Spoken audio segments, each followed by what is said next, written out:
Can't एक geographer थे जिनकी एक थ्योरी आई गैसियस थ्योरी, जिसको हिंदी में बोलते हैं गैसीय परिकल्पना। और इनकी जो थ्योरी थी वो बेस्ड थी मेनली न्यूटन के लॉ ऑफ ग्रेविटी पे। इन्होंने क्या बताया कि यूनिवर्स में मैटर था, यूनिवर्स में जो मैटर था वो स्कैटर्ड फॉर्म में था, वो बिखरा हुआ था, उसमें कोई मोशन नहीं था और वो कूल था।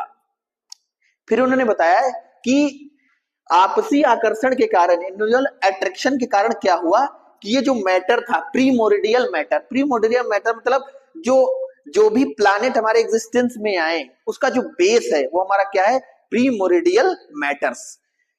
तो इन्होंने बताया कि ये जो मैटर्स है ये आपस में अट्रैक्शन के कारण ये क्या हुआ कि एक साथ आया, ये एक साथ कलेक्ट हुआ।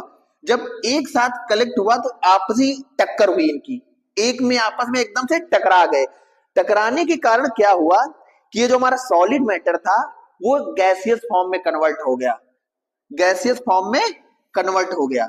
और जब गैसियस फॉर्म में कन्वर्ट हो गया तो इसमें मोशन स्टार्ट हो गई, इसमें धीरे धीरे रोटेशन स्टार्ट हो गया। और जैसे ही मोशन इसमें स्टार्ट हुआ तो क्या हुआ कि इसका जो बीच का पार्ट था, इसका जो बीच का पार्ट, इक्वेटोरियल एरिया का पार्ट में बल्क आ गया, एक उभार टाइप का निकल आया। उभार टाइप का यानी बीच में हमारा जैसे है सेंट्रीपिटल फोर्स और इसके बाहरी जो एरिया उसमें लगेगा सेंट्रीफ्यूगल फोर्स। तो सेंट्रीपिटल से सेंट्रीफ्यूगल फोर्स बहुत ज्यादा हो गया। तो क्या हुआ कि इसके जो किनारे किनारे एरिया था, इसका बल्क वाला पार्ट था, वो सेंटर वाले पार्ट से अलग हो गया।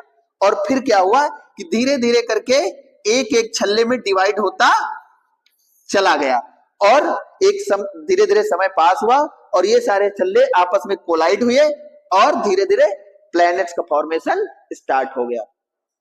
जो हमारा आज मून देख रहे हैं वो भी एक अर्थ के रिंग्स का ही एक फॉर्मेशन है, उसका भी फॉर्मेशन अर्थ कोलाइड होने से हुआ है, जो अर्थ का रिंग्स का ही पार्ट है। तो धीरे धीरे ऐसे हमारे अर्थ का फॉर्मेशन हुआ। अब इनकी थ्योरी, इन्होंने जो कांट थे वो अपनी थ्योरी को लेकर इतना ज्यादा कॉन्फिडेंट थे, उन्होंने क्या कहा कि उन्हें कोटेशन दी, उन्होंने कहा give me matter and I will show you how to make word of it. उन्होंने कहा कि आप मुझे अगर पदार्थ दे दें तो मैं आपको दिखा दूंगा कि संसार कैसे बनता है। तो इतना कॉन्फिडेंट थे अपनी थ्योरी को लेकर। लेकिन इनकी थ्योरीज में दो ड्रॉबैक्स थे। पहला क्या था, इन्होंने प्रीमोरिडियल जो मैटर था, प्रीमोरिडियल मैटर, उसके बारे में नहीं बताया, इसका सोर्स क्या है, ये आया कहां से, ये चीज नहीं बताई।